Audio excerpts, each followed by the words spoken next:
신명기 14장 22절부터 26절까지 봉독하겠습니다. 너희는 해마다 밭에서 거둔 소출의 11조를 드려야 한다. 너희는 곡식과 포도주와 기름의 11조를 처음 난 소와 양의 새끼와 함께 주 너희의 하나님 당신의 이름을 두려고 택하신 곳으로 가지고 가서 주 앞에서 먹어야 한다. 이렇게 함으로써 너희는 주 너희의 하나님을 두려워하는 것을 배우게 된다. 그러나 주 너희의 하나님이 당신의 이름을 두려고 택하신 곳이 너희가 있는 곳에서 너무 멀고 가기가 어려워서 그것을 가지고 갈 수 없거든. 너희는 그것을 돈으로 바꿔서 그 돈을 가지고 주 너희의 하나님이 택하신 곳으로 가서 그 돈으로 마음에 드는 것을 사거라. 소든지 양이든지 포도주든지 독한 술이든지 어떤 것이든지 먹고 싶은 것을 사서 주 너희의 하나님 앞에서 너희와 너희의 온 가족이 함께 먹으면서 즐거워하여라. 마가복음 12장 41절부터 44절까지 봉독하겠습니다. 예수께서 헌금함 맞은쪽에 앉으셔서 무리가 어떻게 헌금함에 돈을 넣는가를 보고 계셨다. 많이 넣는 부자가 여럿 있었다. 그런데 가난한 과부 한 사람은 와서 랩돈 2닙 곧 한 고드란트를 넣었다. 예수께서 제자들을 곁에 불러놓고서 그들에게 말씀하셨다. 내가 진정으로 그대들에게 말합니다. 헌금함에 돈을 넣은 사람들 가운데 이 가난한 과부가 어느 누구보다도 더 많이 넣었습니다. 모두 다 넉넉한 데서 얼마씩을 떼어 넣었지만 이 과부는 가난한 가운데서 가진 것 모두 곧 자기 생활비 전부를 털어 넣었습니다. 2015년에 개봉된 스포트라이트라는 영화는 보스턴 대교구의 사제들이 이 아동 성추행을 범한 일을 보스턴 글로브라고 하는 그 지역 신문이 끈질기게 파헤쳐서 보도한 내용을 그린 영화입니다. 믿을 수 없이 많은 큰 숫자의 사제들이 아동 성추행을 오랜 기간 동안 저질렀습니다. 그리고 그 피해 아동의 수만도 1000명이 넘어갑니다. 그런데 이 카톨릭 교회는 이 사건을 은폐하느라고 참 큰 힘을 기울였죠. 그 모든 과정을 추적해서 보도한 보스턴 글로브 기자들의 활동을 그린 영화가 바로 이 스포트라이트라는 영화입니다. 이와 비슷한 영화가 또 한 편이 있습니다. 2019년에 나온 프랑스 영화 신의 은총으로라는 그런 영화입니다.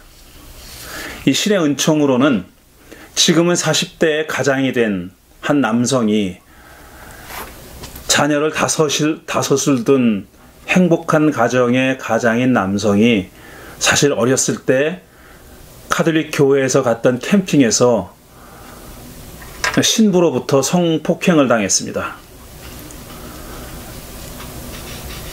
그런 일이 있었는데 이제 어른이 됐죠. 이 사람이 어른이 돼가지고 우연히 알게 된 사실이 하나 있는데 그게 뭐냐면 자기를 성폭행했던 신부가 지금도 여전히 신부 일을 하고 있고 또 어린아이들을 가르치고 있다는 것을 알게 됐습니다.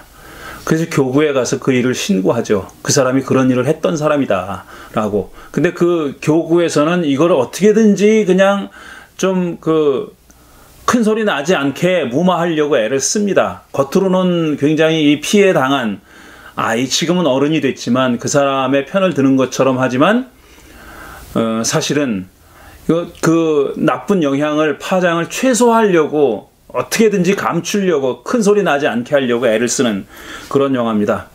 스포트라이트가 이 대규모로 벌어진 사건을 추적하는 기자들의 이야기를 그렸다면은 이 신의 은총으로는 한 개인이 당한 성폭행의 여파가 얼마나 큰지 그리고 그것을 바로잡으려고 이 사람이 주인공이 원하는 것은 사과하라는 거예요. 그런 일이 있었다고 밝히고 사과하라는 겁니다. 그런데 그걸 안 합니다. 그걸 안 하고 그 신부가 어떤 자리에서 뭐라고 얘기하는, 중재하려고 모인 자리에서 뭐라고 얘기하냐면 신의 은총으로 유효기간이 지났다 이렇게 얘기해요. 신의 은총으로라는 제목은 여기서 온 겁니다. 제가 카톨릭 교회를 비판하니까 무슨 반카톨릭 보수 꼴통 개신교 목사라고 오해하는 사람이 있을지도 모르겠는데 그렇지 않습니다. 개신교가 지금 저지르는 일들, 개신교의 현황은 너무나도 처참하고 참혹해서 말하고 싶지 않을 지경입니다. 9월달은 한국 개신교단이 총회라는 이름으로 전국 대회를 여는 그런 달입니다. 각 교단의 총회들이 열렸고 기독교 언론들은 그 총회에서 이루어진 일들을 보도했습니다. 제가 그 보도를 자세히 챙겨보진 않았습니다. 근데 그냥 제목만 봐도 너무나도 처참하더군요. 한 거대 장로교단, 최대 장로교단이라고 말하는 그 교단에서는 그 학교의 신학대학 총장을 임명하는데 나는 동성애를 반대한다라는 그 선언을 하게 만들었습니다. 그 전에는 그 총장을 또 임명해서는 안 된다고, 그 사람이 동성애에 대한 입장이 불분명하다고 인준해서는 안 된다는 그 데모가, 시위가 총회장 바깥에서 펼쳐지기도 했죠. 그래서 그 사람은 총회 석상에서 나는 동성애를 반대한다라고 선언을 하고 나서야 비로소 인준을 받았습니다. 지금 한국 사회에서는 늦었지만 차별금지법을 제정하려고 하는 노력이 펼쳐지고 있는데 그걸 가장 극렬하게 반대하는 쪽이 보수 개신교입니다. 예수를 따른다고 하는 개신교에서 지금 차별하면 안 된다라는 차별금지법을 반대하는 거예요. 뒤집으면 차별해야 된다. 자기들 말로는 거죠. 그 동성애 문제 같은 것들은 이건 그 차별금지법에 포함돼서는 안 된다라고 얘기하는 거죠. 그나마 좋은 소식이 하나 들렸습니다. 제가 속해 있던 한국 기독교 장로회에서 처음으로 여성 총회장이 선출됐습니다. 한국 개신교 여러 교단 가운데 최초는 아니라고 해요. 복음교단에서 여성 총회장이 선출된 적이 있다고 하는데 어쨌든 기독교 장로회에서는 처음 선출된 겁니다. 좋은 일이죠. 반가운 소식입니다. 기쁜 소식이고 또 게다가 그 기독교 장로회 총회에서는 많은 바람직한 결정들도 이루어졌습니다. 그렇지만 그 사실이 지금 그 땅에 떨어진 어떤 개신교의 위상을 올려놓기에는 너무나도 태부적입니다. 부족합니다. 여성 총회장이 탄생한 것 참 바람직한 일이지만 여전히 그 교단에서도 여성 총대, 여성 대의원의 숫자가 미미하기 짝이 없습니다. 대부분은 장년 남성들이 독차지하고 있는 거죠. 상징적인 의미는 있다고 해도 여성 총회장이 선출된 것이 상징적인 의미는 있다고 해도 갈 길은 여전히 멀고 제가 여기 미국에 오래 살아서 그런지 제가 지금 속해 있는 제자회 교단에서는 지금 총회장도 여성이고 그전 총회장도 여성이었습니다. 그전 총회장은 백인 여성이었고 지금 총회장은 흑인 여성입니다. 최초의 흑인 여성이 총회장이 됐다고 또 지금 총회장이 선출됐을 때 그렇게 기뻐하고 축하했습니다. 이런 상황에 비추어 보면은 아직도 이 한국 한 장로교단에서 여성 총회장이 선출됐다는 사실이 그동안 땅에 떨어진 어떤 자존감을 회복하는 데는 역부족이라고 생각합니다. 제도 종교로서의 기독교 얘기를 많이 합니다. 기독교가 제도 종교가 됐다는 얘기죠. 흔히 얘기하기로는 기원 후 4세기에 콘스탄틴 황제가 기독교를 로마 제국의 공식 종교로 공인하고 그 직후에 국교가 된 이후에 기독교가 제도 종교가 됐다고 그렇게 얘기들 하죠. 그러니까 기독교가 하나의 인스티튜션이 된 겁니다. 제도가 된 겁니다. 하나의 제도가 된 거죠.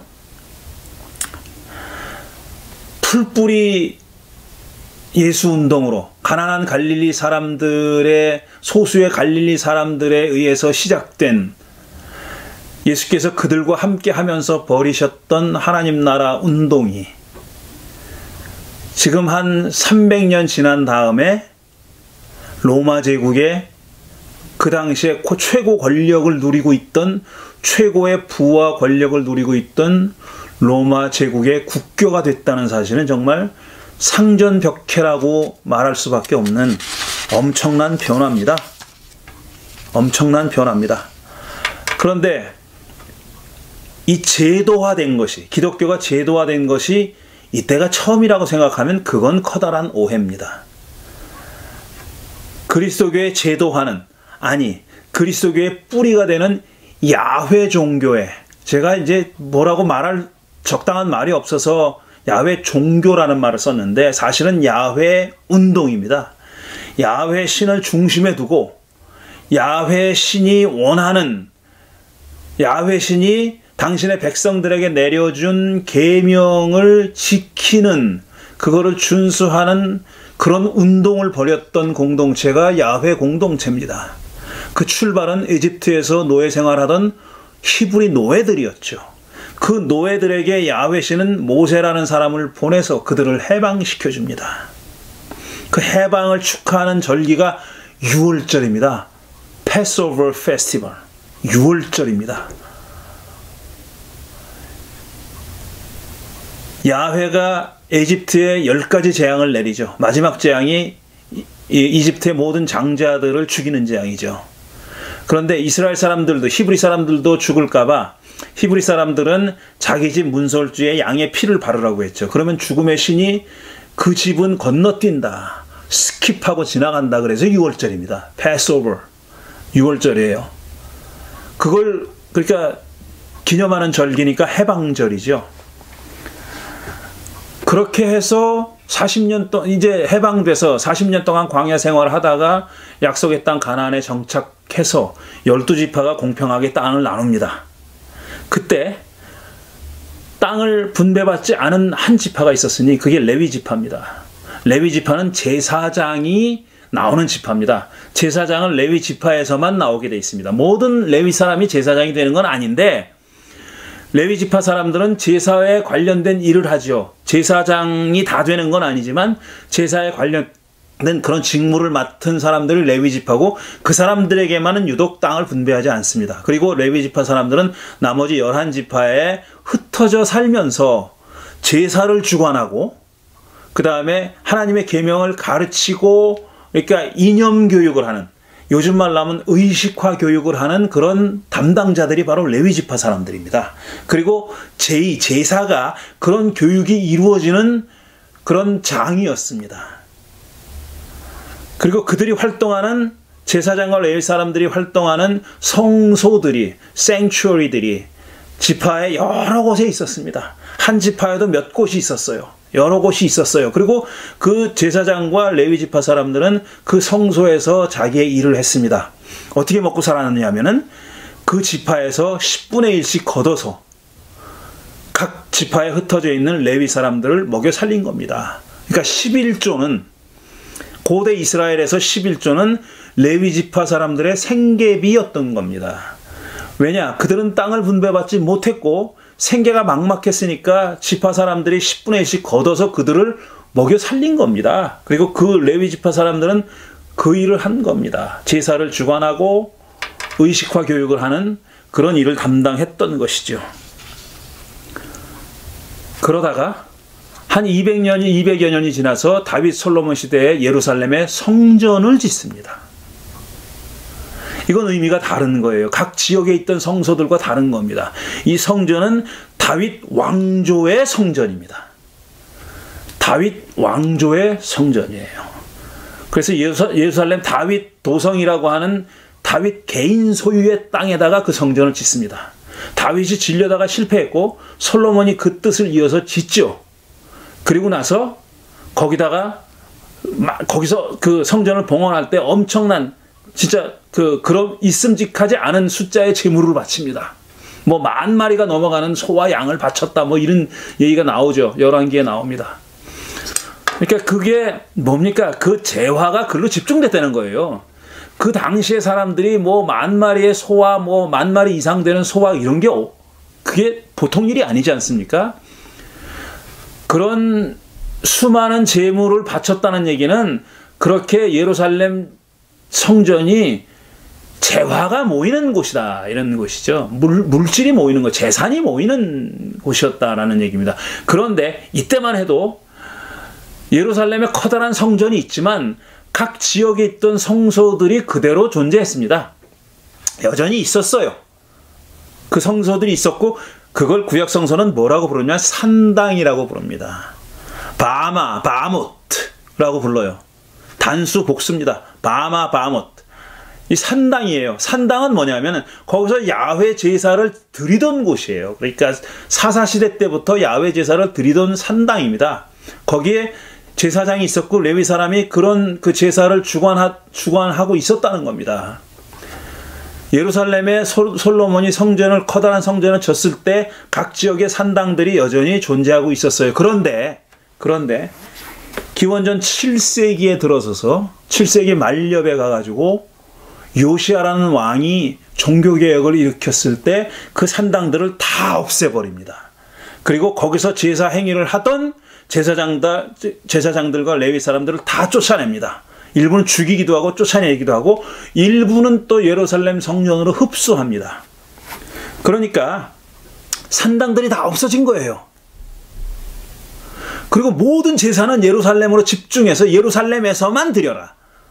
모든 제사는 예루살렘에서만 드려라라고 하는 법령을 냈어요. 그게 요시야가 행했던 종교개혁 조치 중에 중요한 요소입니다.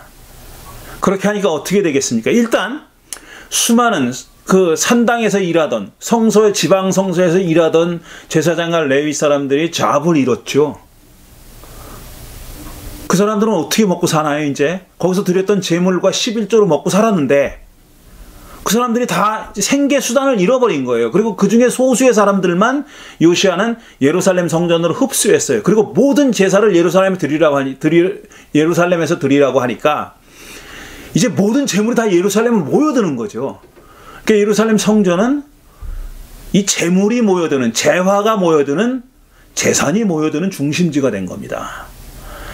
그 많은 제물들이 소수의 제사장들과 레위인을 먹여 살리고도 남았겠죠. 그러니까 이제 재산이 축적된 겁니다.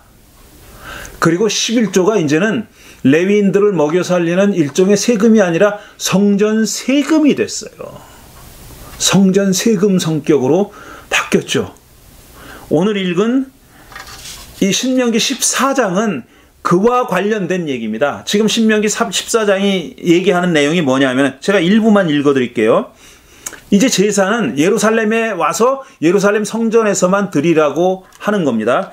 24절 그러나 주 너희의 하나님이 당신의 이름을 두려고 택하신 곳이 너희가 있는 곳에서 너무 멀어 가기가 어려워서 그것을 가지고 갈 수 없거든. 그러니까 제물을 들고 가는 거거든요. 자기가 정성껏 키운 그 양과 소 가운데서 하나님께 바칠, 야훼께 바칠 제물을 선택해가지고 가지고 가는 거예요. 그걸 들고 가는 거예요. 제물을 바칠 때. 근데 멀리 사는 사람들은 예루살렘에 지금 교통수단이 있는 것도 아니고 걸어서 가야 되는데 그 제물을 데리고 가기가 힘들잖아요. 가지고 가기가 힘들잖아요. 그럴 때는 너희는 그것을 돈으로 바꿔서 그 돈을 가지고 주 너희 하나님이 택하신 곳으로 가서 그 돈으로 마음에 드는 것을 사라. 그러니까 예루살렘에 가서 또 그 돈 가지고 사라는 거예요. 굳이 니네 집에서부터 재물을 데리고 가지 말고 거기서 사라 하는 겁니다. 다 말은 안 하지만 뭡니까? 거기서 이문을 붙여서 팔았을 거 아닙니까? 자기가 키워서 가져가는 재물보다 비싸게 그 재물을 구입했을 거 아닙니까? 그러니까 지금 이 얘기는 편의를 봐주는 것처럼 들리는 얘기예요. 멀리 사는 사람들 굳이 불편하게 힘들게 재물 가지고 오지 말고 예루살렘에 와서 살아. 그걸 드리고 거기서 즐겁게 축제를 하고 먹고 마시면서 즐겨라. 맨 마지막에 먹고 마시면서 즐겨라 돼 있죠. 굉장히 뭐라 그래 인커리지 하는 거로 들리잖아요. 좋은 걸 권고하는 것처럼 들리잖아요. 좋은 얘기를 하는 것처럼 들리죠. 지금 먹고 마시고 즐겨라. 힘들게 재물을 들고 올라 그러지 말고 돈 갖고 와서 거기서 사서 거기서 드리면 얼마나 편하냐 이거죠. 맞습니다. 실제로 이런 재물을 바치는 사람들은 편해요. 그런데 이 얘기의 밑바닥에 숨어있는 얘기는 뭐냐면 예루살렘에서만 재물을 드리라는 얘기잖아요. 다른 데는 절대로 드리지 말라는 얘기입니다. 이거는 재물의 집중화, 제사의 집중화, 중앙집권화, 중앙집중화를 얘기하는 거예요. 재물이 모이고 재산이 모이고 돈이 모이고 권력이 커지는 겁니다. 이건 그러니까 요시야 왕이 행했던 종교개혁의 제도와 결합된 야훼주의 신앙인 거죠. 제사 제도인 거죠. 제사 제도가 사회 제도가 이렇게 바뀌면서 제사의 성격이 달라진 거예요. 전에는 제사가 뭡니까? 제사가 말씀드린 대로 각 지파에 흩어져 있던 레위 지파 사람들이 11조를 받아서 생존을 이어가면서 야훼 하나님 신앙이라는 것, 신학이라는 것과 야훼주의 운동이라는 것을 의식화시키는 작업이었어요. 우리는 왕이 필요 없다. 야훼 한 분만 우리 왕이고 우리는 어떤 차별을 둬서는 안 된다. 계층 같은 거 둬서는 안 된다. 혹시 흉년이 들어서 빚을 져서 니네 땅을 저당 잡히는 한이 있더라도 그거 결국은 돌려줘야 되는 거다. 네가 영영 가질 수는 없는 거다. 빚을 삭혀줘야 된다. 그리고 니네 동족들한테 이자 받을 생각하지 마라. 이런 얘기들. 그러니까 약자와 가난한 자들, 어쩌다가 가난한 사람이 된 사람들에 대한 이 보호 조치, 이런 것들을 가르치는 역할을 제사장과 레위인들이 했습니다. 그런데 지금 예루살렘 성전의 제사장 레위인들이 하는 일이 뭡니까?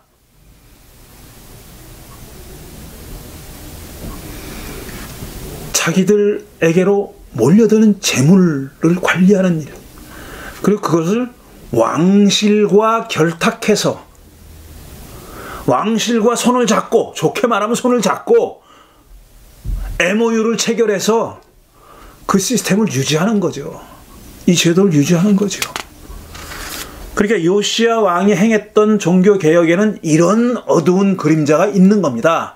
다시 말씀드려서 종교가 어떤 제도와 결합하느냐에 따라서 종교의 성격이 전혀 달라질 수 있다라는 것을 보여주는 예입니다. 11조의 성격이 달라지는 거고, 레위 사람과 제사장들이 했던 역할이 달라지는 거고, 성전의 역할이 달라지는 거고, 이스라엘 사회 체제 자체가 달라지는 겁니다. 이것이 서로 상승작용을 일으켜가지고 계속 처음에 출발했을 때에 야훼를 가운데 모시고 살았던 공동체, 이건 다 지금 눈을 씻고 찾아볼래도 찾아볼 수 없는 상황이 된 거죠. 오늘 두 번째 읽은 귀절이 마가복음 12장이에요. 가난한 과부가 동전 2립, 렙돈 2개를 하나님께 성전에 바쳤어요. 그러니까 그걸 지켜보던 예수께서 저 과부가 누구보다도 더 많이 바쳤다. 자기 생활비를 다 바쳤으니까 이렇게 말씀하셨어요. 이게 많은 사람들이 과부의 헌금 행위를 예수께서 칭찬하신 걸로 착각하고 있습니다. 이건 정말 뭐라 그럴까? 예수의 뜻을 왜곡해도 이것보다 더 왜곡한 경우를 찾기 어려울 정도의 왜곡입니다. 예수가 그걸 칭찬한 게 아닙니다. 예수가 과부의 헌금 행위를 칭찬한 게 아니라 그렇게 헌금을, 과부의 동전 2립까지 쪽쪽 빨아들이고 있는 성전의 헌금 제도를 비판한 거예요. 뭘 근거로 그렇게 얘기하냐고요? 다른 목사들은 그렇게 얘기하지 않던데 왜 너만 그렇게 얘기하냐고요? 그 앞뒤를 보세요. 앞뒤를. 지금 마가복음 이 말씀을 전하고 있는 마가복음 12장 전후를 보세요. 성전에 대한 비판들로 가득 차 있습니다. 이 성전이 이렇게 화려하더냐? 이거 다 무너질 거야. 바로 앞에 나오는 얘기예요. 성전에 대한 비판입니다. 지금 성전이 이렇게 비판하고 있는 거예요, 예수님께서. 그런데 이 가난한 과부는 그가 어떻게 지금 세뇌되어 있냐면은 생활비라도 바쳐야 된다라고 지금 세뇌되어 있는 거예요. 그때 종교가, 그때 유대교가 그렇게 그를 만든 겁니다. 그녀를 그렇게 만들어서 그렇게 바친 거예요. 예수는 그거 칭찬한 게 아니라 그런 말도 안 되는 세뇌를 해가지고 쪽쪽 빨아들이는 성전의 제도를 비판한 겁니다. 여기도 종교가 어떤 제도와 결탁하느냐에 따라서 어떻게 얼굴이 달라지느냐 하는 것을 보여주는 겁니다. 자, 지금 우리 현실을 봅시다. 제가 앞부분에서 우리 카톨릭과 개신교의 어떤 단면을 말씀드렸는데, 지금 우리 종교는 뭐냐 하면은 돈의 종교예요. 한마디로 얘기하면. 우리 기독교는 지금, 우리라는 말 쓰지 않겠습니다. 저는 그들을 기독교라고 보지 않으니까, 그것들을 교회라고 보지도 않고 기독교라고 보지 않으니까 네가 그렇게 보지 않는다고 뭐가 안 달라집니다. 맞아요. 저는 그렇게 보지 않겠다는 거예요. 그건 교회가 아닙니다. 그건 그리스도교가 아니에요. 어디 감히 그리스도교의 이름을 갖다 붙이냐고요. 어디 감히 자기들을 교회라고 부르냐고요. 그렇게 하면 안 되는 겁니다. 지금 소위 그들이 말하는 교회는 자본주의랑 다 결탁돼 있어요. 큰 게 좋은 거예요. 많은 게 좋은 거예요. 커야 일을 하지. 돈이 있어야 일하지. 이게 교회에서는 그냥 금언입니다. 명언입니다. 다 받아들이는 너무나 당연한 얘기예요. 선교를 할래도 돈이 있어야 되고, 뭘 할래도 돈이 있어야 되고, 애들 교육을 잘할래도 돈이 있어야 되고, 돈이 최고예요. 큰 교회니까 그래도 이렇게 하지, 작은 교회들이 못하는 일이 있지 않느냐, 이런 말 너무나도 얼굴색 하나 안 바뀌고 그냥 뻔뻔하게 합니다. 돈과 결탁한, 자본주의와 결탁한 교회입니다. 지금 제가 생각하는 교회는 그런 데가 아닙니다. 제가 생각하는 교회는 레위 사람들이 그 옛날에 했던 일을 하는 게 교회입니다. 그 예수님 비유에서 밀가루 반죽에 들어간 누룩이 하는 일이 교회입니다.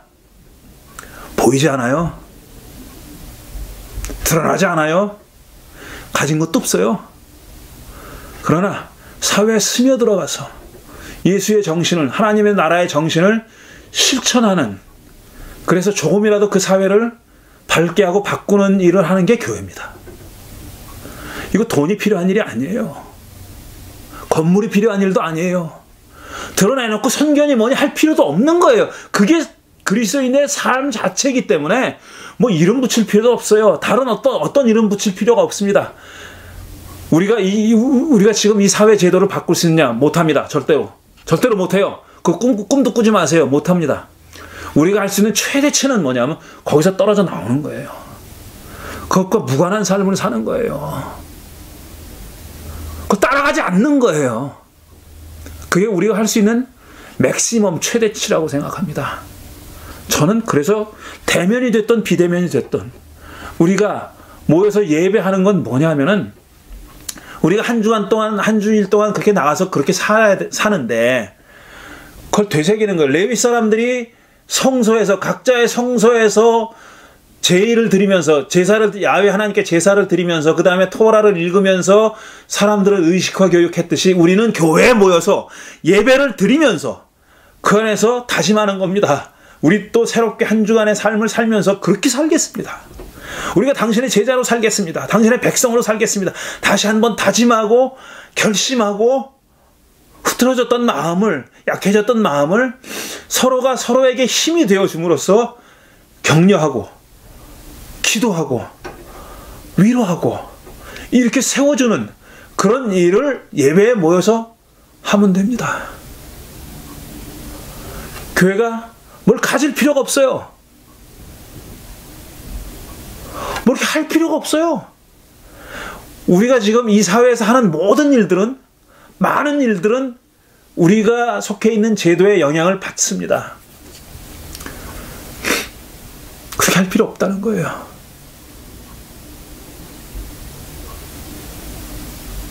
우리는 지금 제도교의 민낯을 보고 있습니다. 예수의 교회는 낯을 보이지 않습니다. 왜냐하면 그 얼굴이 없거든요. 어디 있는지 모르기 때문에. 하루하루 일어났다 자고 일어나고 자고 일어났더니 어느새 곡식일만큼 커져 버렸어. 이거거든요. 어디서 뭘 하는지도 모르는데 세상이 조금씩 달라져 있다는 것을 알게 만드는, 그게 우리의 역할이라고, 그게 예수 쟁이들의 역할이라고 저는 그렇게 믿습니다. 말씀을 생각하며 잠시 묵상하겠습니다.